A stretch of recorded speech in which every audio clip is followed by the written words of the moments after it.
Good afternoon, everyone. I'm just waiting for everyone who is now coming in. Welcome on this sunny afternoon for a change.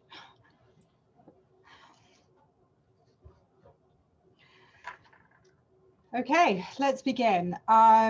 Good afternoon, everyone. My name is Hannah David. I'm one of the directors here at Planning Futures, and I'm absolutely delighted to be able to welcome you today to this Hustings event.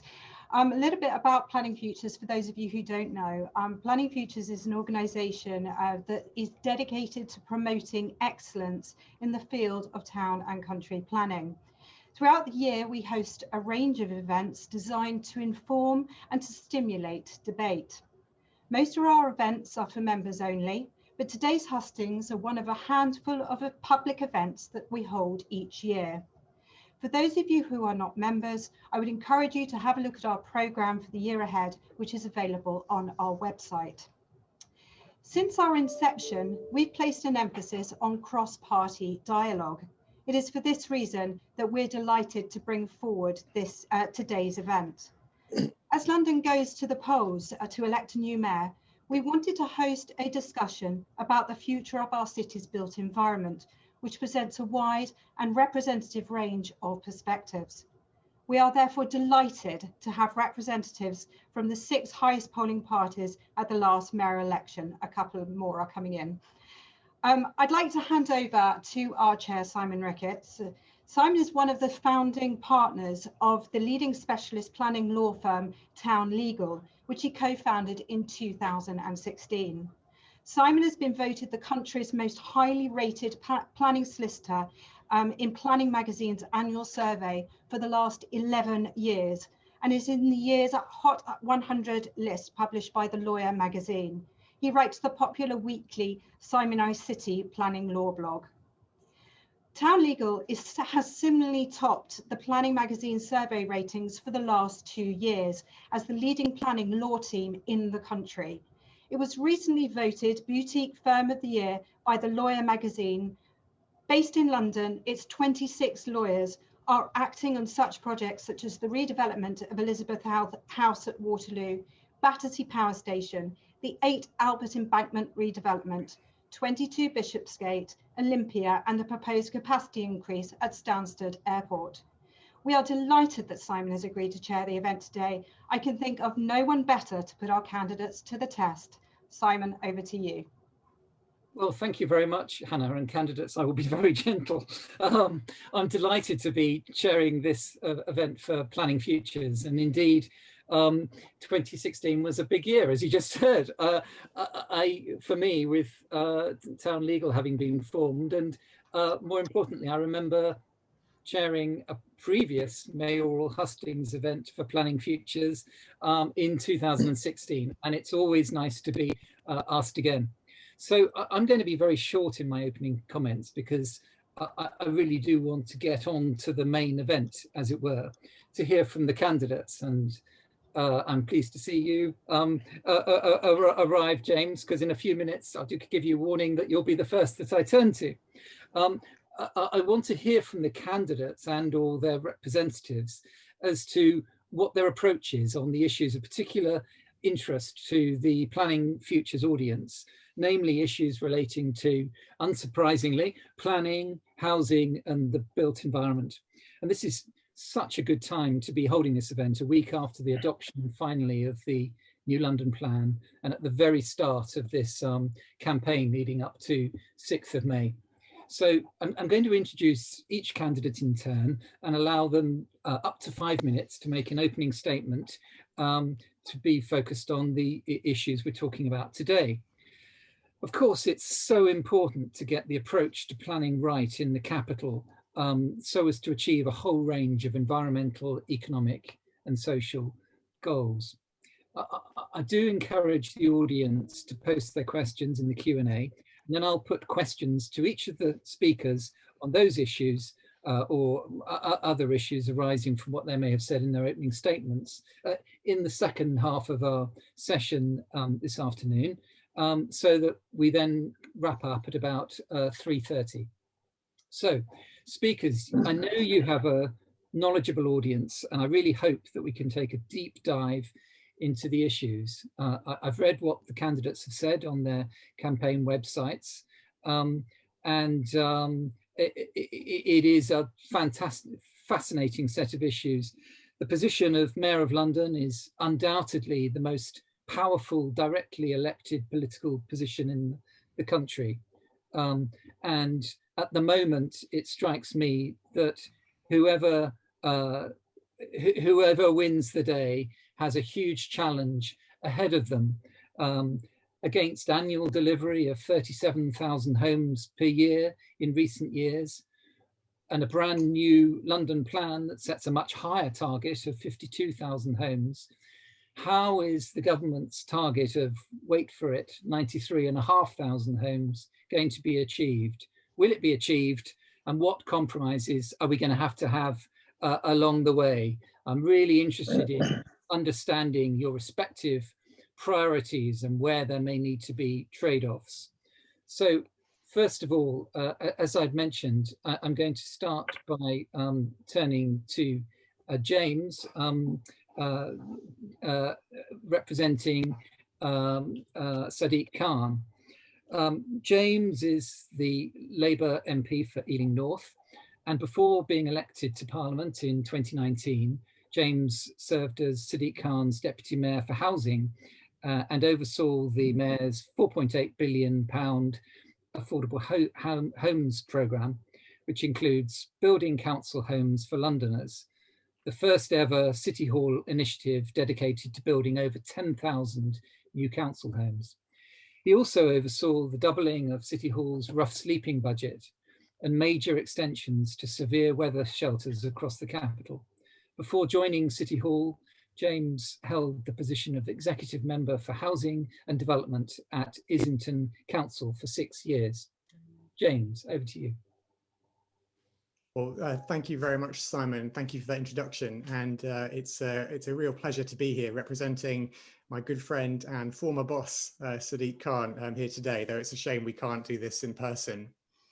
I think, if you start by looking back at the last few years, when Sadiq was elected in 2016, I don't think any of us could have imagined the challenges we would have faced in the following 5 years. The horrific fire at Grenfell Tower, the terrorist attacks, Brexit, the change of Prime Minister, constant government austerity, and now, of course, the COVID outbreak, which has had such an impact on us over the last year. And although the vaccine and the rollout of that now starts to give us a bit of light at the end of this tunnel and a bit of hope about getting some of our lives back to normal, I think there's a real emphasis on us not returning to how things were before and really leading the fight to doing things better, doing things differently, and making London a fairer place for all of us to live. And that's really what's at the heart of Sadiq's agenda as mayor, making London a better, greener, healthier, safer place for us all to live. And I think particularly, it's always been a priority for Sadiq, but particularly coming out of this pandemic, his priority is going to be on jobs. It's going to be making sure we protect existing jobs and create as many new ones as possible. So I'll start by looking back a little bit at the last 5 years, because it's an important milestone in Sadiq's time as mayor. I think there's a real record of delivery of what Sadiq has achieved as mayor, from his reduction in toxic air pollution, which has reduced by 94% the number of people facing nitrogen dioxide above the legal limits, from all of the benefits which is improved in terms of good work standard, working closely with trade unions. One which is very close to my heart, starting to build more council homes than in any year since 1983, which I like to remind Sadiq was the year I was born, being only 37. If you look at what he's done in terms of transport as well, introducing the hopper fare, freezing TfL fares, introducing 1,000 more police officers, and actually throughout the time standing up for Londoners' values. Whether that's from Brexit to Boris Johnson to Donald Trump, he stood up for Londoners' values throughout his time as mayor, and been a champion for the values and the tolerance and the respect which is so dear to people who live in this city. But as you say, this is a turning point. This is an election. This is a time to think about what comes in the next 3 years. And I think what's really clear to Sadiq as mayor and as candidate for mayor in the election that's coming up, there's so much more to do, not just to continue on the priorities he set in the first term, but also to recover from the pandemic. And that's why Sadiq's priorities going into this election are to create more jobs, to continue building record number of council homes, to put more police officers on the streets, to do more about tackling that toxic air pollution which harms so many Londoners, and also to reject a new era of austerity on our public services, which the Tories are threatening to implement at the worst possible time. So that really sets out the overall picture. And now to focus very briefly on what I'm sure we'll get into discussing a lot more about throughout the discussion today. Now, this is a lot about housing and building and the built environment. And as some of you may know, Sadiq grew up on a council estate. I think he's mentioned that a few times in setting out his backstory, but it's important to him because building council homes really matters to him. And I know this from having worked for him firsthand, that when I worked with him to develop the Building Council Homes for Londoners programme, which you mentioned, it was something he was absolutely set on doing. And it was really important to him to make Londoners' lives better and to make sure that people growing up in London today have some of the same opportunities that he had. And that's why for him, focusing on that building council homes, making sure we have more homes of social rent and other genuinely affordable homes rather than just luxury flats, is really at the heart of what he's been focusing on. You know, whether that's building starting to build more than 17,000 genuinely affordable homes last year, standing up for Londoners' renters, standing up for leaseholders who've been affected by the cladding scandal, and most recently, all his work to try and get homeless Londoners off the street during the COVID-19 outbreak. You know, it's been a real effort by the mayor working with councils across London to get people off the streets. 6,000 people have come off the streets into accommodation in London over the course of the pandemic, around a third of those in GLA hotels. So there's a real record of achievement there. And I think what you can see in terms of what he's prioritised in his first term of mayor, what drives him about council housing, about building more affordable housing, about standing up for renters, leaseholders, and getting homeless people off the streets. And so let me just finish by saying that, you know, coming out of this crisis, Sadiq has compared this to, you know, an election like following what happened in 1945, choosing how we respond to the crisis as we rebuild our city in the next few years. And he believes that we should strive for a better future. We should strive for a better future where we can make London fairer, greener, a safer place to live, and crucially one where our values are protected and celebrated. And that's why Sadiq is the only candidate who can build the London of the future that we can all be proud of. Thank you, James. And some questions are beginning to come in. If you continue to send in your questions, then we'll select from them when we move to the question section of the session today. So now I'd like to introduce Gareth Bacon, MP, who's representing Conservative candidate Sean Bailey. Gareth was elected in December 2019 as the Member of Parliament for Orpington. In Parliament, he sits on the Public Accounts Committee and the Backbench Business Committee. He was recently appointed to be the Conservative Party Small Business Ambassador for Greater London.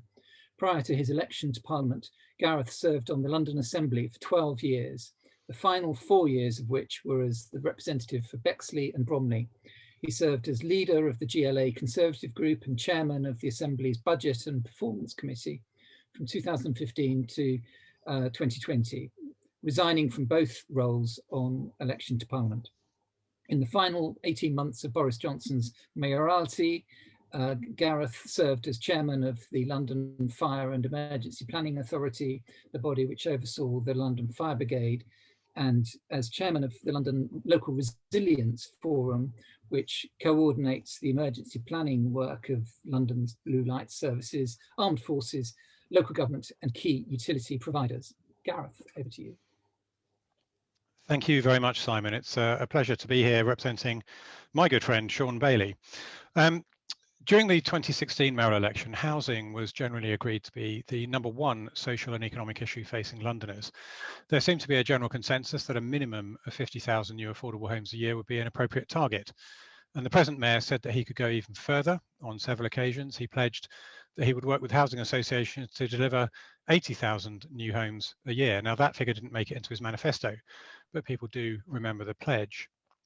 Between November 2016 and March 2018, the government awarded him a total of £4.82 billion to deliver 116,000 new affordable homes by the end of March 2022, a date which has now been extended by a year due to the pandemic.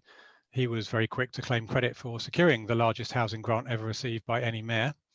116,000 new homes would have been a lot less than was talked about during the 2016 election, but coupled with a redrafted London plan, it would have sent London in the right direction. However, despite all the boasting, the mayor has failed to deliver and progress has been painfully slow. At the turn of this year, 2/3 of the time had elapsed and the mayor still had a total of 52,572 homes, or 45% of the target still to hit. To hit the target in the 2.25 years remaining, he will need to deliver more than 23,000 new starts a year. And to put that into context, as James has just said, his best single year is 17,256 starts, a figure he will have to exceed by more than a third in each of the next 2 years if he is even to come close. Far more worryingly, of course, no one can actually live in a start. People can only live in a completed home, and only 16,744 homes have been completed under the present mayor since 2016. This is hardly the step change that he promised. Now, if elected, Sean Bailey will offer something different. He will work constructively with government. He will complete the spend awarded to the current mayor and deliver the remaining total of affordable homes. However, he will use the new £4 billion grant money that the government has awarded City Hall for the 21 to 26 period to take a radically different approach. He is aware that home ownership is out of reach of most people in London, where prices have risen far faster than wages. While polling has shown that 87% of Londoners would choose to own their own home if they could, only 52% currently do. If home ownership is going to be a real ambition for young people and those on average incomes in London, then simply building more homes will not deliver that objective. The leap from rented accommodation to home ownership is simply too big for many first-time buyers. Sean wants to see more homeowners rather than more landlords. So Sean is going to work with developers to set up a shared ownership scheme to deliver 100,000 new homes at a cost of £100,000. Thanks to recent changes introduced by the government, people can buy as little as 10% of their home, which they can choose to increase through 1% increments. First-time buyers will be able to purchase a portion of their home with a mortgage and pay a subsidised rent on the remaining portion. Finally, he will reorganise the housing department at City Hall, revise the London plan to focus on brownfield development, restore protections to back garden, and restore family homes targets removed by the present mayor. I'm going to stop there, Chair, because I'm conscious of time, but I will be happy to take any questions that follow. Thank you, Gareth. So now turning to Sian Berry. Welcome, Sian. Sian is the Green Party's co-leader and was elected as a member of the London Assembly in May 2016. She's standing for London Mayor in 2021, so the first actual candidate we're going to hear from today. Last time she ran in the mayoral race, she came third with a record vote for a Green candidate. Sian is a Londoner by adoption and lives in Camden, where she's also a councillor. She's also the author of numerous environmental books. Sian. Thank you so much. Really good to see so many people in the audience as well. So yeah, hello, I'm Sian Berry. I want to create the best and greenest city in the world, one that's resilient and strong to weather this crisis and the next ones, and to build it with and for every citizen. I'm currently a Green London Assembly member with my colleague Caroline Russell, and I'm really proud of all the changes we've won together in the policies and programmes of the current mayor that are on the agenda today. I pushed him so hard for nearly 3 years to get him talking at last about rent controls. We both took part in detail in the London plan process, and we won important changes like embodied carbon audits to help reduce demolition, get more retrofit into plans. We really worked hard to stamp out those dodgy definitions of affordable housing. We pushed to get rid of the government's 80% of market rate definition from the glossary, and we pushed out dangerous phrases like "and other affordable tenures" from the policies. And working with Londoners, we won ballots for residents on estates to have a final say over development plans and demolition. That's so important, to involve residents themselves in these plans. And we've seen other progress this term from the current mayor, especially on how grants are provided for new homes. There are higher rates now for social rent. There are grants for real new council homes again. We've also got more flexible funding in the new grant settlement from government, helping to fund larger family homes with more bedrooms. But yes, I was instrumental in exposing recently the fact that there is £500 million lying unspent from these housing grants, and a lot of that delay did happen under James Murray's watch as a recent deputy mayor. And it is my job, and it continues to be my job, to expose and challenge these kinds of issues, and it will be my job to fix them when I'm mayor. Now, others here today may well focus a lot on new build, the number of new homes we're getting, and new homes are important. The targets, we may not agree on the exact numbers, but we do need more homes at new tenures like low cost rents, and we have to do better with development areas like Old Oakham Park, Royal, the Royal Docks, many others. Small sites plans too are so underdeveloped that they were nearly thrown out by the inspector of the London Plan recently. My People's Land Commission that I announced recently, it'll bring new momentum to creating new homes on small sites in local areas with the involvement of local people in making these plans from the ground up to help fill the gaps in new home delivery. But I want to pitch today for fresh thinking and more action, which I will bring as mayor, on using existing homes better to meet our housing needs and respect our human rights to a secure and decent home. So first, we have to work to bring more privately rented homes like this one here under public control. Our GLA Green Group budget amendment, which Gareth nearly voted for, in fact, made plans for acquiring from landlords and developers struggling to sell what they've built over 2,000 key worker homes. We'd use some of that unspent grant money to kickstart a revolving investment fund for homes at London living rent, the rent that an average Londoner really can afford, and actually which does need a little bit of fixing to adjust it to match the gender pay gap. But at these kinds of rent levels, the fund multiplies. It needs no ongoing subsidy. It's a new creative idea that could do a lot more with a Green Mayor in place. We could use some of the surplus to buy and convert empty or neglected buildings too, for instance, or to boost greener homes works. Now, secondly, we need more resident and community control. We've made proposals for a right to co-op for private renters in houses of multiple occupation, and for a community right to buy on buildings and land as they have in Scottish law.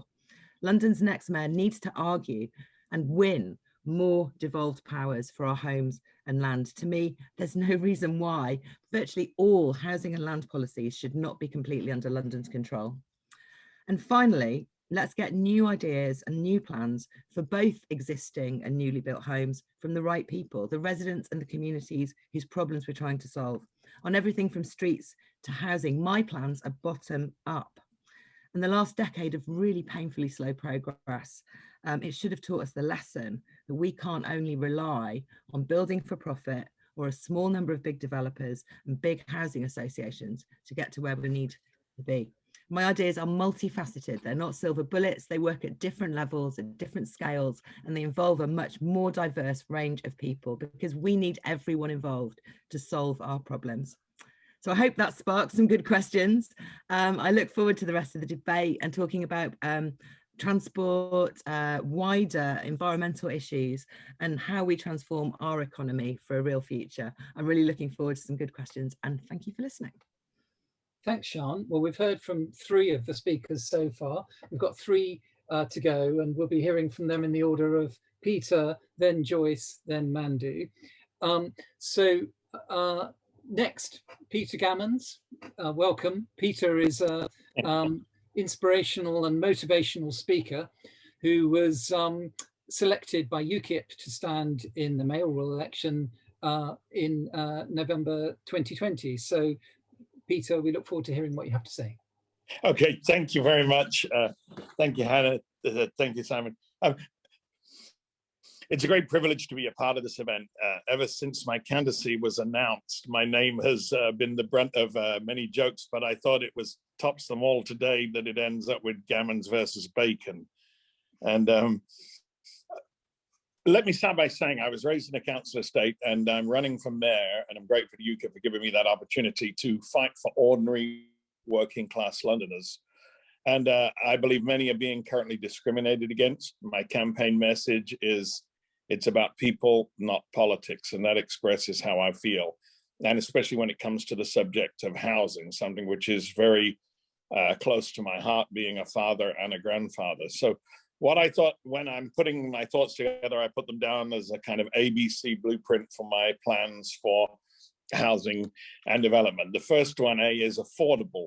London has had both Labour and Conservative mayors, and the one thing they have in common is they've failed to keep their promises. Far too many luxury properties have been built in proportion to affordable ones, and what they define as affordable is not affordable for most Londoners. Large areas have become available, and sadly, when they could have provided affordable housing and much needed social housing for tens of thousands, instead they've been sold off to developers to build luxury homes. So we all need to see that if we want to change, we have to change who we vote for. And I certainly will be fighting to make more affordable housing available and more social housing available. So many, especially the children of Londoners, are having to move out of London because of the thing. This B, I call that builder accountability. Anyone who follows my tweets knows I'm passionately fighting for the cladding victims, the innocent victims of criminal builders and negligent councils. We also have to implement greater protection for tenants, having myself been a victim of the subletting scams that are taking place in London. My C is for cronyism, stamped out. Recent newspapers have carried some scandalous stories.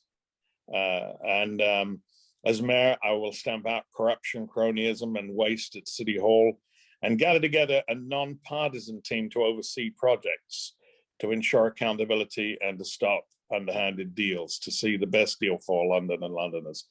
My D is for development. I'll oversee the construction of 100,000 one-bedroom starter homes, because I believe one of the greatest priorities for London must be to keep the young people here. And so many are finding it impossible to get homes here that I think that's one of my priorities. My E, and I'll keep it in 5 minutes, is expand. I'm currently investigating between 100 and 200 derelict and abandoned sites across London.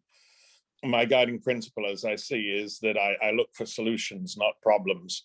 I also, if you check my website, have a solution to homelessness, which I believe is a great solution. F is for fairer council taxes. Billions of pounds are being lost annually because of an unfair system where people in multi-million-dollar homes are paying a tenth of what they would be paying in any other major city of the world.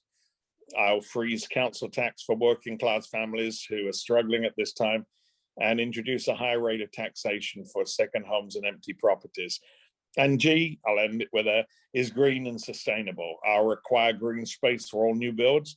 I'm a regular supporter of several green charities. Many perhaps wouldn't expect a UKIP candidate to be green, but I'm an eager backer of CPRE's plan for 10 new parks in London.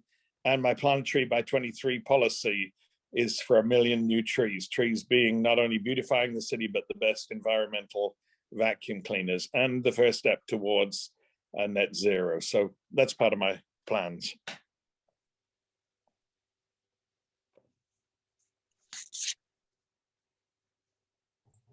Thank you, Peter. I'm struggling with the mute button. Now turning to Joyce Onstad. Hello, Joyce, representing candidate Brian Rose today. Joyce is currently... No, I'm not. I'm not representing Brian Rose. Oh, sorry. I am representing Louisa Porritt, ex-MEP, Liberal Democrat. Okay, sorry. I'm so sorry, Joyce. Then my internet research let me down. Yeah, and sorry, I've been waiting to be in for since 10 to, so just apologies because I got a wrong link, but never mind, all that ends well, you know, is well. You're amongst friends around the screen and in the audience, Yes, I'm sure, yes. Joyce, apologies again. Now, so I hope I get this right, you have a vision of a liberal, green and open London, where the values of equality, fairness, freedom, and sustainability govern every decision that's taken, a place where everyone shares in the city's prosperity, breathes clean air, feels safe, and has access to quality housing that's affordable and life-enhancing. You have a MSc in Urban Development Planning from the Bartlett School, University College London, where you gained a distinction for your published dissertation on environmental justice for the urban poor. You have a BA degree in economics and political science, a background in international development in the humanitarian sector. You're dedicated to women's equality and are advisory board member of the Alliance of Her. So Joyce has an international outlook in life. That's clear from what I've described. You've lived and worked in Paris, Amsterdam, Johannesburg, Nairobi, and you speak several foreign languages. So Joyce, over to you. Oh, thank you so much for that very kind introduction. Just a moment. Oops.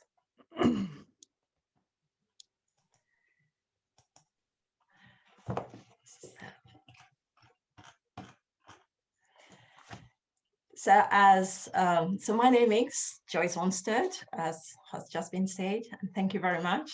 I hope to be elected into City Hall on May 6th as part of a strong Lib Dem team led by our mayoral candidate, Louisa Porritt, and joining our current list member, Caroline Pigeon. And with Lib Dems in City Hall, housing will be our top priority, genuinely affordable and green homes. London is at a crucial moment with COVID-19, Brexit, and climate change. We need big ideas and urgent action. As was said before, the current mayor has failed to deliver half of his affordable homes target, and he has failed to do anything about the 25,000 homes sitting empty in our capital. At the same time, homelessness has gone up and the number of households in temporary accommodation has risen 30% to 56,000 at a cost of a whopping £700 million to taxpayers. Imagine that. So we need change at City Hall. We need new challenges. And the Liberal Democrats have been looking to the future of our city in this campaign, setting out how we can use the once-in-a-generation opportunities in the current crisis to tackle our housing emergency. With home working here to stay, we're going to be left with empty office space in the center of London. Our program, Homes in the Heart of the City, is about imaginatively converting office space into high-quality, affordable homes. Not in the deregulated free-for-all way the Tories have done, but to increase the supply of quality, affordable, zero-carbon homes with clear and rigorous standards in a controlled and strategic way. The truth is, we've never had a generational opportunity like this before. So we've never truly challenged the development sector to find innovative and viable solutions. In Rotterdam, they have managed to deliver affordable, high quality office conversions at scale, not by deregulating, but by supporting conversions. If they can do that there, we can do it here too. And the other side of the homes in the heart of the city coin is the chance to reinvent our high streets, moving away from the traditional retail-led models to places where people live, work, and spend time. We propose to bring back the more than 25,000 empty homes in London. We can get thousands of these back into use through focused action by City Hall, supporting local authorities to use existing planning powers and lobbying for more.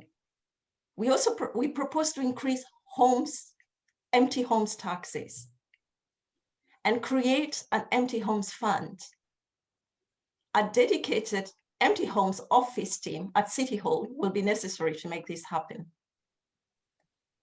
Ending homelessness is also suddenly a possibility which people didn't believe could happen before. But COVID has shown us it can be done. The housing first model in Finland gives secure tenancies first, followed by support for the high complex needs which the chronically homeless experience. And then the final issue that I would like to touch on today is the cladding scandal. We know there have been some announcements today, but they're not enough. So many Londoners are trapped in homes they cannot sell or remortgage. The government and the mayor simply must do more to make sure that leaseholders do not foot the bill for defects which are simply not their fault. So in conclusion, just as scientists have come up with innovative ways to create vaccines in record time, Liberal Democrats believe that with courage, ambition, and openness to working with others, we can find ways to quickly deliver green and affordable homes and end homelessness. So London is at a crucial moment, and on 6th May, we cannot simply elect more of the same. The Liberal Democrats are offering a plan to take London forward with big ideas and urgent action. Thank you very much. Thank you, Joyce. And now, last but not least, Mandu Reid. Now, I hope I've got this right for candidate, Sophie Walker. No. Oh, I haven't got it right. You got it completely wrong. Do you want me to introduce myself? Would that be better? Because it sounds like you have the wrong information. Yeah. Let's do that. Let's do that. That's no problem at all. Good afternoon, everyone. I'm absolutely delighted to be here. My name is Mandu Reid. You got that bit right, Simon. But I am not representing Sophie Walker. I am representing myself. I am representing the Women's Equality Party. I am the leader of the Women's Equality Party. And I'm also here to make sure that the voices and concerns of London's 4.5 million women and girls are properly addressed and don't get neglected as they typically have done in my first front row seat experience working for the last 3 mayors of London. I've worked at City Hall for 12 years, so longer than any of the other candidates who are standing from there. I've seen the best and the worst of the different mayors in action, and what I'm trying to bring to the table is something that shifts the dial so that what's going on for women and girls is no longer a footnote, but is front and center and taken into account as we plan and try and manage and make the best of our extraordinary city. William Hill has me as an outside bet to be the next London mayor. I'm okay with that because when it comes to housing and planning, I know the difference it would make to have even one Women's Equality Party representative on the London Assembly, which is also what we're campaigning for. But back to the matter at hand. As has been touched on by the preceding speakers, and as you as specialists in this field and in the audience will know, our housing ecosystem in London is in crisis. Most people have spoken to that in various ways. Huge growth in property prices, slower wage growth, and now mass job losses, especially in sectors dominated by women, plus the failure to develop social housing units at the rate they're needed is forcing people into an unaffordable, underregulated, and insecure private rental market. But what most candidates won't and haven't really acknowledged or put anything on the table to address in any depth is the fact that the causes and consequences of London's housing crisis are gendered. And therefore, the solutions must also take gender into consideration too.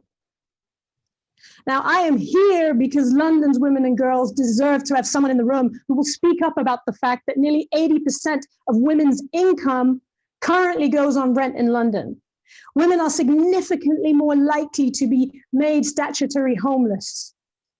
That a woman's ability to live free from violence is dependent on her capacity to access safe refuge and afford a place of her own when she's escaping that violence or that abuse. Now, the primary reason women earn a lot less than men is because they take on the bulk of the unpaid care work. That's the primary reason. And the result of that is they're less able, on average, than men to afford adequate housing, despite what Sean Bailey may say. They are also more likely to rely on the housing safety net, which, let's face it, is becoming more of a fiction every single day. Reductions in benefits have a disproportionate impact on women, who make up 60% of adults in households claiming housing benefit. These shortfalls are driving rent arrears. They are causing workforce flight out of the city, and they are also fanning the flames of London's homelessness crisis. For every rough sleeper that you see, there are at least 12 households who are homeless. Most of those are single parent households, and we know that 90% of single parent households are headed by, you got it, you guessed it, women. And to complete the picture, we must also remember that domestic abuse is the cause of homelessness for 15% of those households I've just spoken about. And every year, in excess of 2,000 women plus their children are turned away from safe refuge in London. This is the 21st century, and that's what's going on. So how do we fix this? Well, I got a 3-point plus 1 plan. First thing, make so-called affordable housing actually affordable. Most types of affordable housing, as you'll know, in London are by design actually not affordable for those on low incomes, disproportionately women and minorities. We need a strong social rent policy for London as part of the London plan, which had just been issued a few days ago. But frankly, with the fallout from COVID still being unclear, that plan is going to need some alterations sharpish. We also need a separate target for social rent delivery in that plan. Second, the mayor has got to fight like hell for housing benefits to catch up with rents to stop homelessness in its tracks. As part of the COVID recovery plan, the single biggest and most urgent priority for the mayor in relation to housing should be to negotiate with government an increase in the local housing allowance. This means insisting that LHA rates cover rents in the 40th percentile of local markets, so that private renters don't have to use food banks. Now, we can talk more in the Q&A part, but if you're not persuaded by the moral case, I can run you through the business case for all this. Third, links to what I've already said. Guarantee that no woman fleeing violence is turned away from safe refuge, including migrant women. Defy government on that. You have the power to if you're mayor, and that's certainly what I would do if I was elected. Use the new provisions that are in the domestic abuse bill to transform safe housing for survivors without this being at the expense of community-based support services. But just to round up, housing is, of course, just one part of the solution. So I'm going to end with this. How many of you have been to or heard of a place called Aspern? Well, I can't tell because I can't see you all. It's a neighborhood in Vienna, and it's one of the largest urban developments in Europe. It was designed by female architects and planners using gender mainstreaming. It has one of the highest qualities of life of any urban area in the world, not just for women, but for everybody that lives there. What we would do is consult on regenerating a large area of London, designed and built to work for families, older people, and disabled people. And the idea would be to create a new mayoral development corporation where we'd be able to pilot for London this gender mainstreaming approach for the entire area, following the example of Aspern. This is about future-proofing our city. COVID has blown open the idea of our cities being designed around the male commute, you know, from the outskirts to the center. It's blown that open. And the next mayor should use this opportunity to give everyone a fair share of our city. Let's build communities, not just houses. COVID has changed the game, and we need to be really thinking big and thinking creatively to make London a city that is fit for the future that lies in front of us. Thank you. Thank you, Mandy, and thank you everyone for your contributions, which is fascinating, and to the audience for the questions that we've been receiving. Now, I've got a few questions, but I'm going to start with the theme that came up first of all on a couple of the initial questions, and I'm going to turn first to James, and that question is all about transport and TfL. And it's right, isn't it, James, that growth in London to a large measure is dependent upon the necessary transport infrastructure being in place. When you look at the Bakerloo line extension and all of that, and transport for London now is in a precarious financial position. So how do you square the need for development with the pressures on transport for London, and then perhaps also to pick up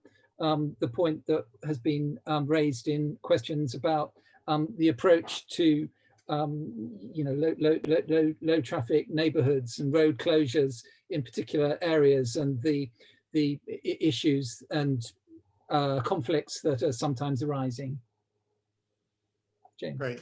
Thanks, Simon. Well, let me just respond to your points in reverse order. I mean, I think LTNs are obviously a topic where there's debate across London, and one of the reasons why they're being debated with councils are that they are essentially council schemes. And I know that the Mayor is paying attention to the changes in and around LTNs, and TfL will look at making changes which are necessary. But I think there's a bigger point here around the shift that we need to see over the long term toward cycling, walking, sustainable, healthier forms of transport. And that has been at the heart of the Mayor's transport strategy, to make sure that there is investment in all forms of transport, but in particular, there is that shift towards healthier, sustainable forms of transport wherever possible. Now, you raised the question around investment and around the level of money that TfL has. And I think what's really important when looking at TfL's finances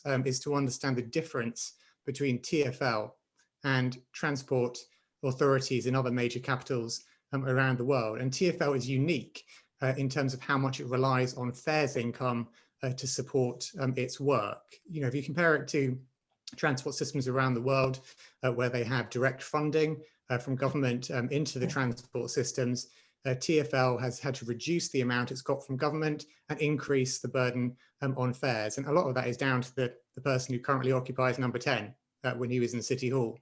And that's left TfL in a precarious position. And so as a result of the COVID crisis, the COVID outbreak, where income from fares has dropped, I think around 90% for very obvious reasons, that has been a big cause of TfL's current financial situation.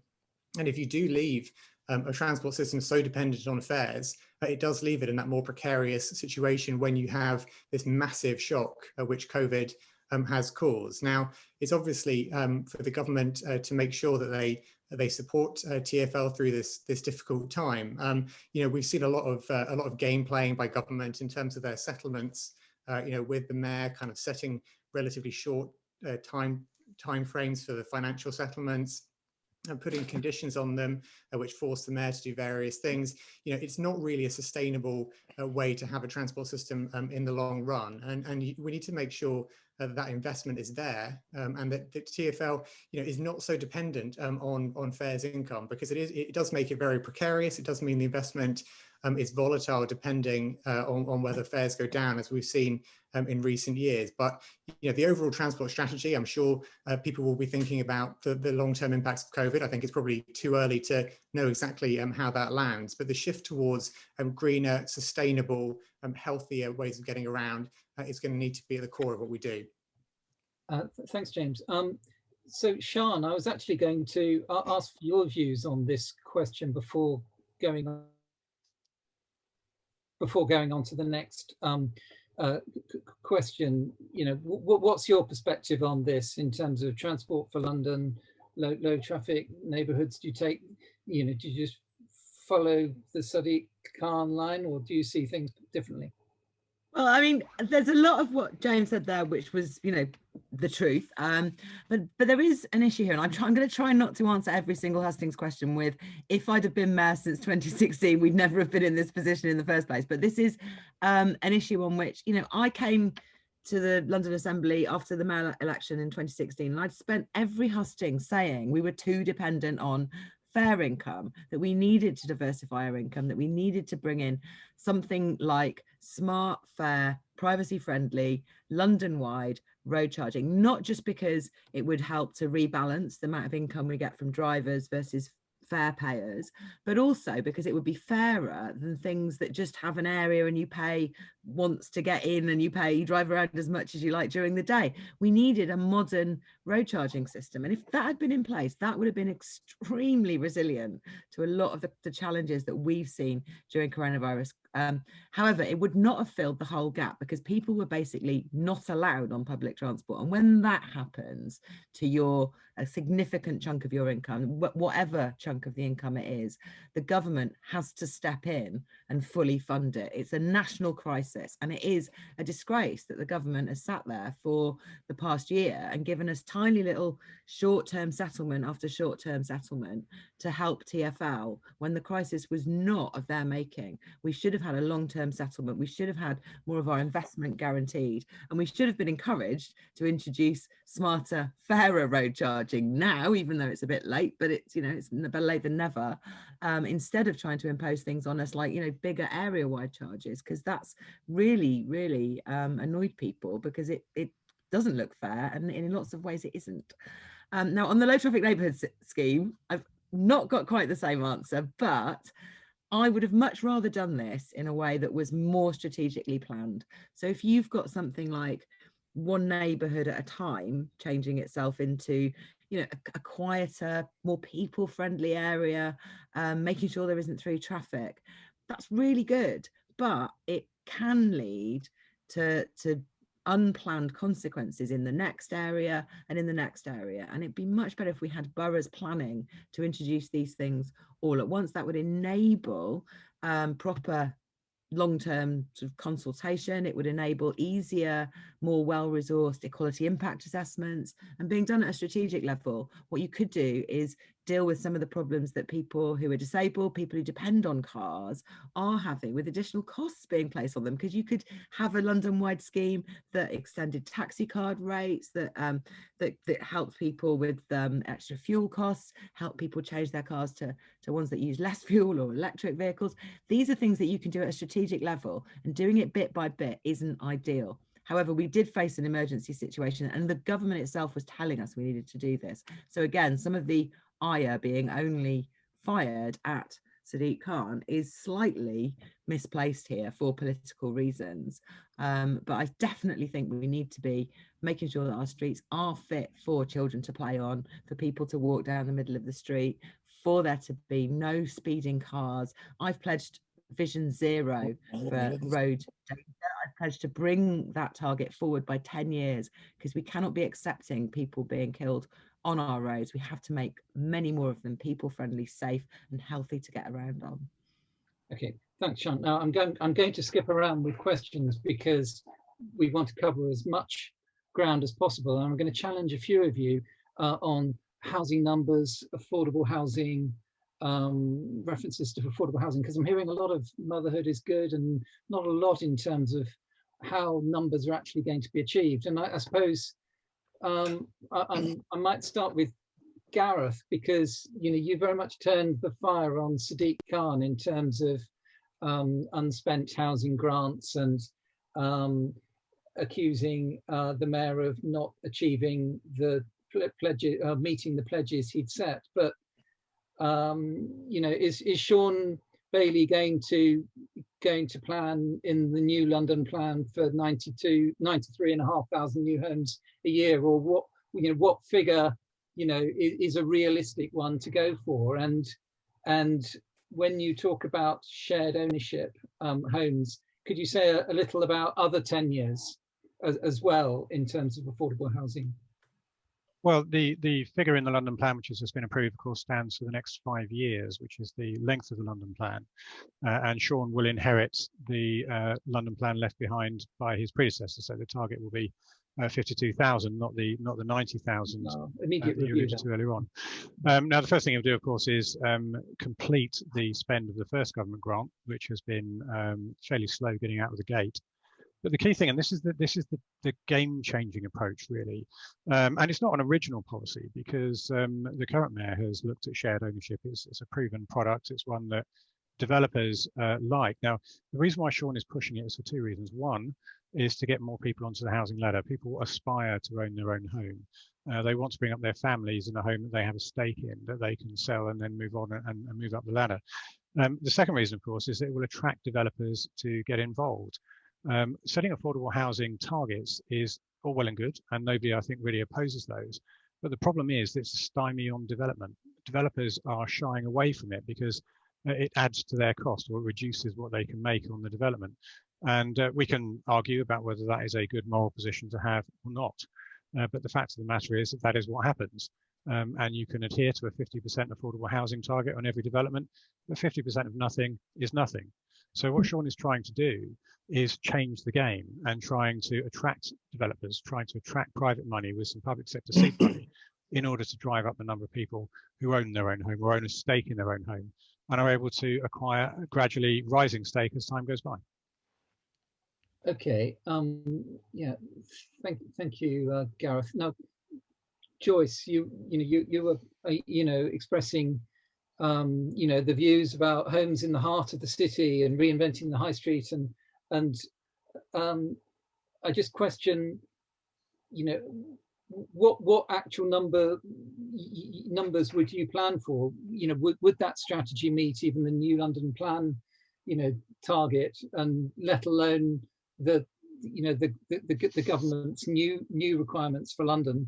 And after all, the Secretary of State is requiring the new London mayor to immediately review the plan. So, it's not a case that these figures are going to last for 5 years.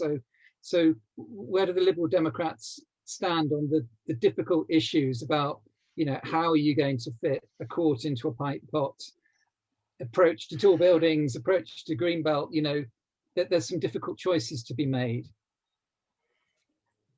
Yes, thank you. We are in uncharted waters, and you're right that the mayor's plan is already almost obsolete before it starts because of things that couldn't be avoided. Well, some could, like Brexit, but Brexit, COVID, climate change. There are all sorts of reasons why the new plan is no longer, almost not viable, which is a bit unfortunate. So the Liberal Democrats are going to focus on urgency first. So we know that obviously with 25,000 empty homes, even if you brought them all back into use, it's not nearly enough, but it is something that can be done to meet some of the needs right now of the homeless people or the people living in shelter, and releasing some of that money, the 700 million, to go into building houses on government land. That way, so this is just one way, but it's a quick way. And the office space, for example, we saw that HSBC this last week, is it last week or the week before, declared that they are going to let go of 40% of their housing stock in London. That is a lot of space, housing space flow. And in places like Rotterdam, they've managed to build up to 40,000 just by bringing offices back into home use. Not back, but bringing, changing houses in offices into homes. So it's actually possible, but we have to use many approaches and work with very many people, developers. So that's just one way. We know it's not the only way, but it's quick. And as we saw with COVID, it's possible to bring solutions quickly forward. So we would like to change planning ways where we can, so that we make it flexible. I mean, who would have thought that we could have created vaccines in a year instead of 10 years? So we're at a point where we know that with people working together, we know that housing is a human right. It's not something that should just be for profit.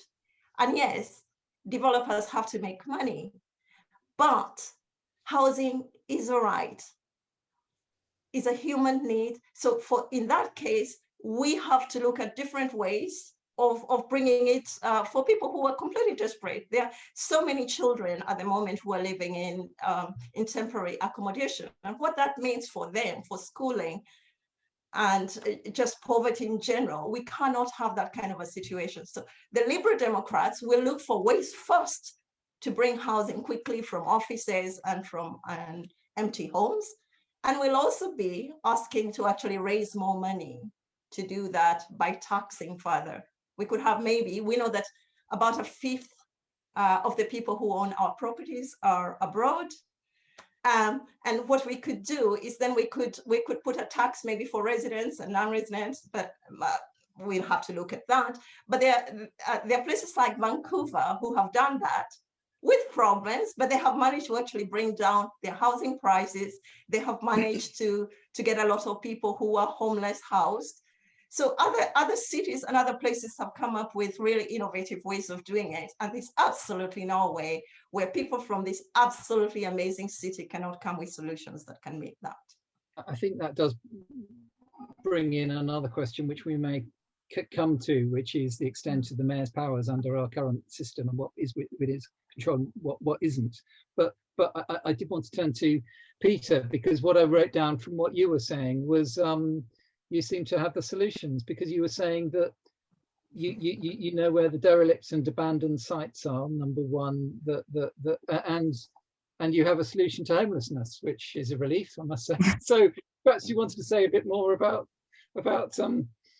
those. Okay, well, when I launched my campaign and I talked about my underground pod systems, I discovered that there's thousands of miles of unused underground tracks and various other things.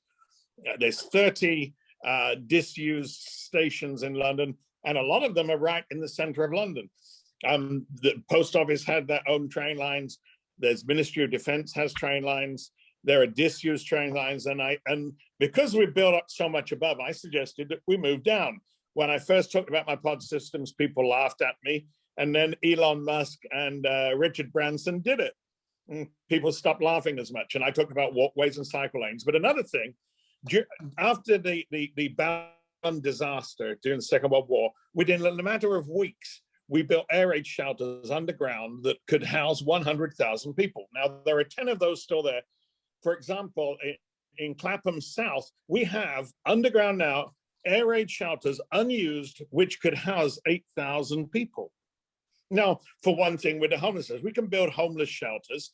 And part of my plan is to partner with businesses so we can provide accommodation, we can provide food, we can provide places, sponsorship, volunteers, and cut the great costs. The millions that are costing putting homeless people every year in hotels is not the solution for the city. So solutions that I have are things that will save the city lots of use and use what is already there and not being utilized. What was the other one that you mentioned? You mentioned about the homeless. Oh yeah, the derelict sites. There are sites all across London that are overgrown, football fields, hospitals that are abandoned. There's one place, it's a firework factory, because you can't have one building, because if the fireworks go off, it will cause an explosion and destroy the whole place. There are 40 buildings on the site, derelict. And these sites we need to look at. I'm not saying they're all available. When I'm there, I'll have a team so we can look into them one by one and discover. I don't have a great team behind me, but there are so many potential things. We need a new mayor. We need new ideas. And that's what I am. I look for ideas. I've always been a problem solver. I've been called in by governments of other countries to solve their national problems. And I believe there are incredible solutions to all of the problems London faces. Thank you. So, Mandu, I know I'm coming to you last, which is, so I'll give you, free rein to respond to, points that you particularly want to respond to that we've been touching on. But I'm also interested in hearing what you might have to say on an issue which was raised in a couple of the questions, which is guaranteeing the quality of new housing. It's not just about quantity, but quality. And then the other issue is really about, which is fundamental about the role of the mayor, which is, what powers should the mayor have? And that's, the relationship with government and clawing powers from the government, because a number of the things you mentioned were things that maybe might be said to be, you know, governmental type things. And then secondly, the role as between the mayor and local authorities and neighbourhoods, because presumably, you know, you're a believer in delegating power to neighbourhoods. So, but anyway, what would you like to? Gosh, I mean, having free reign to comment on everything that's been said. Thank you so much, Simon. But I mean, just since I have that opportunity, I'm fascinated at this idea of putting all our homeless people underground. I'm not sure that that's something I endorse. I mean, 10 points for ingenuity, but I'm not sure that it's exactly the sort of message we want to send. I feel we should be looking for different solutions rather than putting homeless people in windowless bunkers. But that was just something that occurred to me, you know, off the back of being given the opportunity to respond to anything and everything that's been said so far.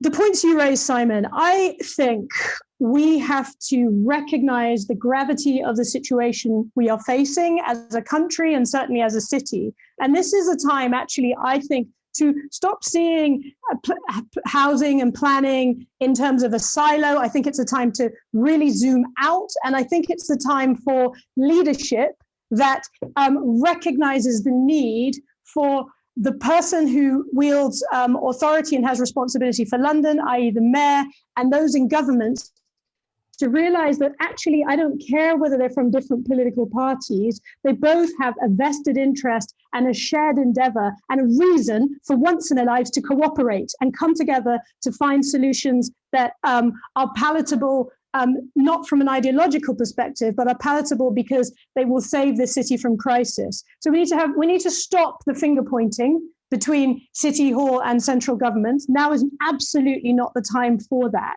And if you look at, you know, Sadiq's agenda is jobs, jobs, jobs for the city. You know, Rishi Sunak's banging on about an investment-led recovery. Now, if we want to zoom back to what I started to say about, you know, women in the workforce, we know that the incredible, outrageously high price for living in London is driving some of our lowest paid workers out of the city. The Royal College of Nursing found that 57% of nursing staff were planning to leave London due to private rent and living costs. Now, if this crisis has taught us anything at all, it is that the people on the front lines are those who we rely on. And so for me, we have to be coming up at this moment in time with solutions that put, you know, partisan politics aside and recognize that it serves the government's interest to level up and save the country's economy. It serves a Labour mayor's interest who's talking about jobs, jobs, jobs. There's no use creating jobs for people if they can't afford to live in your city. So we have at the moment an opportunity to, in a way, step back from the minutiae of what's in clause 17, page 57 of the London Plan, and come up with a joint settlement that serves the interests of Londoners and shifts us away from the pattern I personally observed working in City Hall for 12 years of whenever the mayor you know, is struggling with something, pointing fingers at the government, and whenever the government has a chance to criticize the mayor or dodge their responsibility, it goes in the other direction. So I think now isn't the moment for zooming in on the intricacies. It is trying to create a shared appreciation of where this city needs to go. London's economy is the engine of the UK's economy. And so if London's economy falls apart because we don't properly value care, because all of those in our care professions, social care workers, child care workers, nurses, who are amongst the lowest paid, who are majority women, if they're driven out of the city, we ain't got a city. So it's time to think a hell of a lot bigger than I've observed over, you know, the period in question that's just behind us. No, thank you, Mandu. I'm going to turn again to James, and I'm going to ask a question that Henry on the questions specifically raised, and I'll read that out. But before that, just, you know, something that Mandu touched on, which is that, you know, the eternal conflict, it seems at the moment, between you know, Sadiq and the government, you know, I'm not pointing the finger of blame at anyone, but how do we make sure that, you know, that friction is not getting in the way of delivering housing growth, you know, quality outcomes in London? That's the general question. And then the specific question, which I'll read out, is, you know, how will the next mayoralty begin to reconcile the contradiction between mayoral housing targets for opportunity areas and the government's promotion of a national model design code and gentle density? And I think it was Sian who was mentioning a different approach being needed in opportunity areas. MHCRG targets make the contradictions ever more extreme. What prospects for revised mayoral targets reflecting loss of London population and more livable, sustainable neighbourhoods? And then there was a positive reference to your recommendations, Mandu, on Aspern, Vienna. So, but James. Thanks, Simon. And look, let me start with that first question that kind of Mandu referred to, and you articulated as a question about what is the mayor's role in terms of delivery and in terms of fighting for the best deal he can get from government. And the truth is, and you know, Mandu will know this from a time at City Hall, it is both. You know, you have to do everything you can with the resources you have, and you have to bang the drum, beat the drum relentlessly to get more resources from government for London. You know, the mayor is both someone who needs to deliver and someone who needs to constantly at every turn make the case for London to government. And that's the reality of the system we're in. So with affordable housing, it is absolutely right that he spends that money, he gets the best possible deal he can from government. He starts building more council homes than London has in more than 30 years. But at the same time, be really clear with government that it's not enough, that we need a lot more. That actually, even though it's the most council homes we've built in 30 years, it's still only about, you know, an eighth or a tenth of the number of council homes we were building at the peak of council home building in the 70s. So, you know, I don't see any contradiction between that. I think actually that's two sides of the same coin. It's doing everything you can for Londoners with the resources you have, being absolutely clear. We need a lot more resources to really solve the housing crisis and the other problems the city faces. I'll go on to your other question, Simon, but briefly, I'll just touch on, I think, what some of the other contributors said before around their solutions to the housing crisis. I mean, I think, to be honest, responding to the suggestion from the UKIP candidate about housing homeless people underground, I don't think I'd be as polite as Mandu was about in my response to that. I think that's pretty shameful, actually. I think you shouldn't be suggesting that. I think it shows a disrespect towards homeless people. You know, people who are homeless and rough sleeping need help and support to get into stable accommodation and to rebuild their lives. And I think, you know, what comes to the heart of that is dignity. And coming up with suggestions like that flies in the face of that dignity, which should be at the heart of our solution to helping people off the streets. In terms of some of the other points that people have raised, you know, I mean, Joyce makes an important point around office space, but, you know, I think in practice, you know, what we've seen with the government's approach to converting office space into housing is just they've been building the slums of the future. You know, it's been based on deregulation, what's called permitted development rights, where buildings can be flipped from offices into housing without going through the planning process. And firstly, and crucially, that means that there's no affordable housing. You know, so you get a big office block, becomes housing, there's no affordable housing in that. And secondly, there isn't the normal planning control on the quality of that housing. So you are building substandard homes which don't meet the high standards the London plan sets and that we expect of new homes of the future. So, you know, whilst I can see where Joyce is coming from, I just think in practice, you know, moving quickly on flipping offices to housing is something this government has experimented with in the past few years. And we see the negative impact of that failed experiment where they've built substandard homes, where the homes have not been high enough quality and where you haven't had affordable housing. So I don't agree with getting rid of the high standards we have in planning policy. I think those high standards are there to protect Londoners and to make sure we're building homes which will last the test of time and will be decent places for families and people in London to live for many years to come.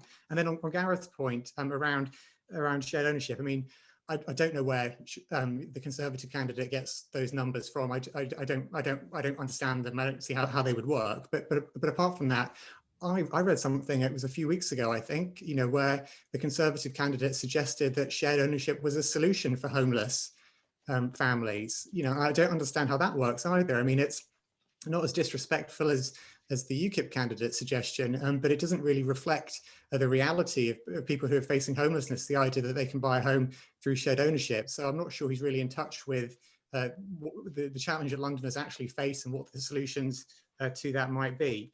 And so finally, to go on to the point you made, Simon, around development in the future, you know, London, when we're building new homes in London, there is a tension between building a greater density, but making sure that they're homes that fit into a neighbourhood and people are welcome and can support as being positive development in their area. And it's hard graft, you know, it takes time and effort to get really good design, to engage with local communities and to build the right kind of homes. And, you know, the solution is not in every case just to say, right, high density means very high rise towers. You know, that is not the solution in lots of parts of London. I mean, it has its role in certain parts, but in other ways you can build at high density with more mid-rise developments and ones which are attractive. And I think, you know, what's really important and what the mayor has put at the heart of his approach to planning and development is good design. You know, it's making sure we have really good design at the heart of what we do and what we build, because that idea of good design shouldn't be a kind of nice to have or a final thought or something which you tackle on the end or a box you tick. You know, good design means that you're building homes which are going to stand the test of time, that people are going to welcome, that people are going to enjoy seeing as part of their neighborhood, rather than the ones that people are going to resent or oppose being built. And I think that, you know, having that centrality of design, good design, is absolutely vital to building the neighborhoods of the future. And I think if you get that design, you get the infrastructure in place, and you have a decent level of social housing and other genuinely affordable homes, then you can start to build the neighborhoods of the future that we can be proud of. Yes, I was going to turn to you next, Joyce, and then Peter, because I know you will want to respond, and then I was going to turn to Gareth on another point. So, Joyce. Yes, I really must respond to that. I don't know whether James was listening to me, because we are not suggesting that we would be building houses in a deregulated way that the Tories have done. I made that clear. What we intend to do is what happened in Rotterdam, where they actually have very high quality, the space with lots of space, with good design, environmental, where people are really happy, better designs than most of the housing that people in this country have. And that has come from office space. Just because people have no imagination doesn't mean things cannot be done. What we are asking as Liberal Democrats is to be more forward-looking. I mean, if we were to say, oh, we will never have a vaccine, we have to wait 10 years in people in lockdown, that's the kind of mentality that you're presenting there, because things haven't worked in the past, because a certain part hasn't worked, because Sadiq Khan has been timid on the government and other people in not looking out to other cities to see what solutions other people have come up with, because actually there are solutions out there. There are cities who are managing to do this and do it well. So Liberal Democrats are high standard observing people. We will not in any way reduce the integrity of our city in any shape or form. But we know that there is a crisis and there is an opportunity. What are we going to do? One of the good things about building homes in the city is the fact that we get footfall for the people, for cafes, for restaurants. We get to rebuild our city again. We know from COVID that London needs a lot of help. And this is one way, one quick way, not the only way, but one quick way we can get there. Of course, I also say that we have a lot of land by TfL. I also saw that churches are offering to give their land for building as well. Those are partners we could work with. There's a lot of land. And if we could save that money that we pay, 700 million, that we pay to keep people in temporary housing, we can actually build houses elsewhere. But this is something that's an opportunity that we cannot just miss.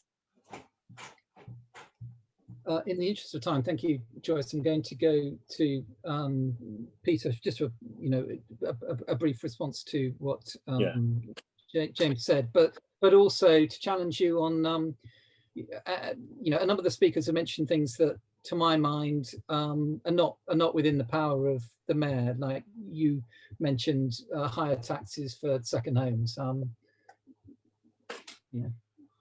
But you know, let's have a minute to say. Okay, let me just say what I was talking about was an immediate solution. I guess my critics would rather than freeze on the street at night. There are places available in London, and there's nothing undignified. I use the underground all the time, and when I go to underground, I don't think this is lacking in dignity. I'm looking for immediate solutions to serious problems. I support 4 homeless charities every month here in London. I'm doing more. My campaign vehicles deliver food to the homeless. It's an issue that I'm very seriously concerned about, and probably doing more than any of my critics are doing to help the homeless. I am providing ideas for an immediate solution. I'm not talking about people being in a dirty underground. There can be beautiful bedrooms, there can be showers, all kinds of things that are always available, food provided and other things.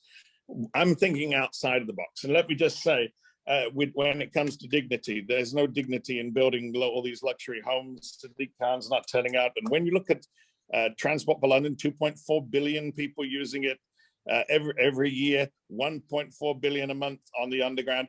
If they can't make it work, then it's bad management. So I avoided being critical of other things that the other people have said. Perhaps I should have been a little more outspoken on it. But just to say, my solutions are immediate solutions because we built so much above ground. These things are not being utilized. We need to utilize it. And it's not a lack of dignity. It's an immediate solution, because I do care about people that are sleeping on the street at night, and believe that a warm bed can be provided for them as we look for resolutions that are long lasting for them. Okay, thank you. So Gareth, I wanted to come back to challenge you again on numbers, I'm afraid, because I took from what you were saying last time that, you know, Sean Bailey's position is to accept the numbers in the new London plan for the next 5 years. Is that what he would be telling Robert Jenrick? Because you know that's not the step change that I think is needed in London, is it? We need well over 50,000 homes per year, but you know. Okay, well, the 52,000 is what Robert Jenrick has told the mayor, not the other way around, because Robert Jenrick called in the London plan and revised the targets that are within it. Now, 52,000 would actually be well in excess of what's been delivered up to date. And it's not just, this is the 52,000 is what the mayor is responsible for overseeing, not the totality of the build within London. What the mayor could usefully do, I mean, nobody's going to object if you go beyond 52,000, is more than that being built by using other means. But the mayor and the targets are around what's going to be delivered by the public sector. So those filter down from the mayor to boroughs. And, you know, there are some question marks around that, because the numbers that are being imposed, particularly on Outer London, would smash all records. And if you're going to protect the Greenbelt at the same time, it's very difficult to get away from the idea that you're going to have to demolish family homes and replace them with tower blocks.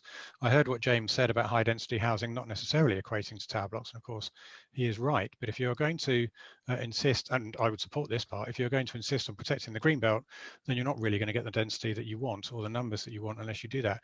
So the 52,000 is what's in the London plan, but that's a target, not a ceiling. I think I'll turn to Sean to respond on that. Yeah, it's actually for James really to get the correction done here. 52,000 is the agreed totality of house. Yeah, not the public sector delivery. That's 116. James will tell you, yes, over so many years. Oh yeah, so sorry, Sean, that's not what I was saying. The 116 is the target for the government money spread over 5 years, or now 6 years because of the delay. 52,000 is the London plan target. That's completely distinct from the money that the government gave. Yeah, the 116,000 is spread over a number of years, and that's the target in exchange for the grant money. It's not the same thing. We're talking at cross purposes here. Yeah. You definitely said that the London plan target was for public sector delivery. I'm just going to leave James to sort that one out. Yeah. On what Peter said, I'm sorry, Peter, we've all reacted really badly to your suggestion, but you've hit an absolute button for me as well there. I spend half my time just getting angry about people suggesting that the answer to homelessness is to put homeless people in little boxes. And you've literally said we want to put them in little boxes underground. And so I'm really sorry about that. The problem isn't the number of spaces and beds. People confuse long-term targets, which are based on projected need to do with population growth, to do with differences in family sizes, with there being like a shortage of actual beds in. There are not. People are homeless because of economic reasons.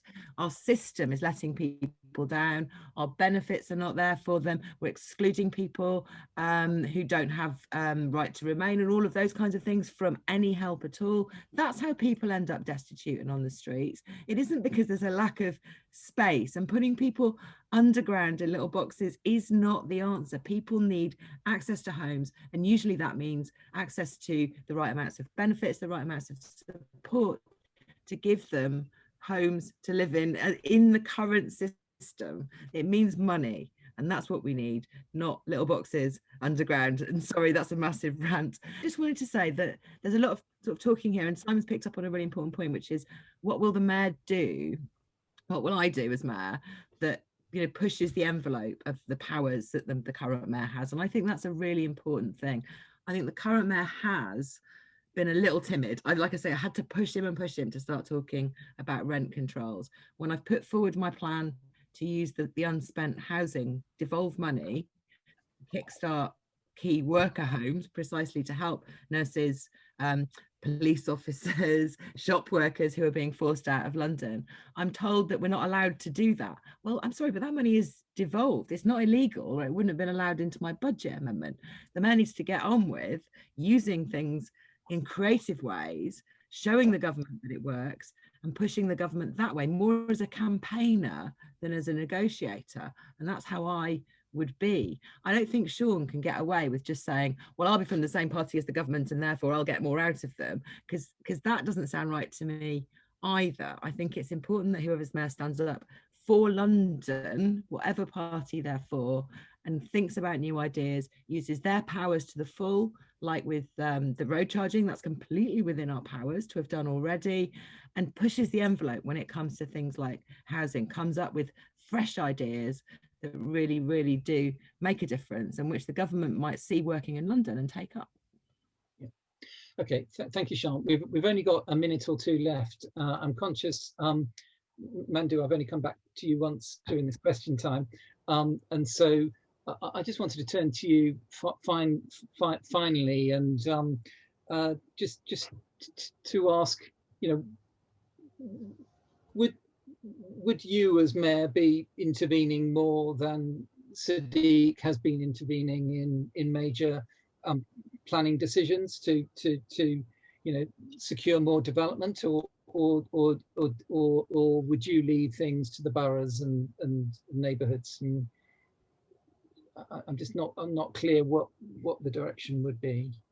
I think this is a time for we are at a time of crisis. We are going to remember this moment in the history books 20 years from now, 100 years from now. We need really bold leadership. And if that means intervening more in order to, set an example and set the scene for the type of transformational change, that is the only thing that's going to get us through this, then that's absolutely what I would do. Okay, now, thanks. And Hannah's just sent me a message. I know we're just going to run on for a couple minutes more, but she suggested that I ask each one of you just to give, for a minute, just to summarize what you want viewers to go away from this from. So I think I'll go through, Mandu, if you don't mind, I'll take that as your statement. I'll go through everyone in reverse order. So, Joyce, if I could ask a short statement from you. Thank you so much, Simon. A few things I'd like to highlight. First and foremost, it's good to have a good plan. And the plan that we have at the moment is not, it's got some good parts in it, but that's not the most important thing. I think what we forget is whether things are implemented. And as Madhu said there, you need leadership for that. We know that there have been some very good things in plans, but they have not been implemented. So we would focus on ensuring that different boroughs have proper planning support so that they can meet the needs and they can implement things and also be proactive. We would also just focus on really being bold, because I believe that the mayor, for example, if Louisa Porritt is the mayor, she'll be very bold. But the mayor has powers, and it's true, and other people have said this, that London is not just for Londoners. London is the capital city of the United Kingdom. So we can push the government and demand that it is treated so that it becomes the city it can be, a green city, an innovative city, a place where people live in dignity, in homes that are safe, secure, affordable, and of good design that enhance life. Thank you. Thank you, Joyce. Peter, 1 minute. Yeah, I've got ideas, and that's the thing. And I listen to people's ideas. Some of them will work, some of them won't. But I have solutions when other people don't. I never suggested people put in little boxes. There's room for 100,000 people that was built to rescue people. This is unused space that can be used. I have ideas. Other people will criticize my ideas, but I have better ideas than those who don't have solutions. I have solutions for London, and some of them will work, some of them won't. I'll put them forward, like my London lottery and things. I have many new ideas. Some of them are good, some of them might not be so good, but at least I have answers and solutions to all of the problems London faces. And I hope people will vote for me and give me a chance to fight for them, because that's what I've always done, fought for people who I feel are discriminated against. And so I hope they'll give me a chance. Thank you. Sian. Thanks so much. I think, the crisis has shown us we need to transform the city utterly in so many ways. It's like, how we get around, how we provide homes, how we organize our economy, and the things that we need to buy, how our local town centres work. And it absolutely does need to be changed in so many ways. We've got gaps that have been exposed in our welfare, housing and support systems that aren't just gaps that sort of war in those systems. Those are gaps that were designed into those systems. And so you need people thinking about how to fix those systems in the most basic ways, but also as mayoral have strategic plans for all these different things around the city that are strategic plans to make people empowered from the ground up, so that the people themselves are involved in solving these problems. Because I think there's a phrase from an environmental campaign that says, to change everything, we need everyone. And that's my attitude. Okay, thank you. Gareth. Well, the current mayor's had 5 years, and the current mayor's record, I'm afraid, is one of not a great deal of achievement. He's failing on housing. Transport for London's finances were a mess pre-pandemic, and most critically of all, of course, he's completely failed to get a grip of violent crime. So London needs a fresh start, and for that, it needs to elect somebody who can make our streets safer, who can help get young people out of crime, who can get young Londoners onto the housing ladder, and can fix Transport for London's finances by looking at innovative new ways of funding it. It needs to repair the relationship between City Hall and Whitehall. So to get this fresh start, London needs to vote for Sean Bailey. Thank you. James. Well, thanks, Simon. Thanks, Hannah. And thank you to all the other candidates and their representatives for coming along to this debate today. I think as some of the other candidates or their representatives have said, there is a choice as we come out of this crisis about how we rebuild our city. And there's a choice about who we want at the helm. Who do we want to be the mayor for the next 3 years? And if you look at what Sadiq has stood up for in terms of London's values, if you look at his record on delivery, and if you look at how he's fought for the best deal for London at every turn, the only conclusion is that he is the best person to lead us through the next 3 years. Now, where other candidates might have to talk about in abstract what they stand for, Sadiq can point to his record for what he stands for, whether that's building a record number of council homes, whether it's standing up for private renters, for leaseholders, getting homeless people off the street, standing up for key workers and building other genuinely affordable homes. You can point to his record about what he's done and what he's delivered. And if we want someone with that record of delivery, if we want someone who will beat the drum at every turn for London to get the best possible deal from government, and we want someone who has our values leading the city, vote for Sadiq. Thank you, James, and thank you everyone for sparing your time this afternoon to articulate to the audience your positions ahead of the election. It's going to be a fascinating time, and thank you so much, Hannah, for organising all of this, which is a tremendous effort, I know, and to Planning Futures, which is a brilliant organisation. So thanks again, and I'm sure I'll see you all in different places over the next few months. Thank you. I also say thank you to everyone, and also thank you very much to Simon for chairing a really, really excellent session. But the conversation doesn't end there, everyone. This will be uploaded onto YouTube. Please carry on with the conversation, and please keep up to date with Planning Futures. As I mentioned right at the beginning, the purpose of our events is to inform and stimulate debate. We've definitely had a great debate today, and let's continue talking and trying to work together. Thank you, everyone, and have a great day. Thank you very much. Thank you. Thank you. Bye. Bye.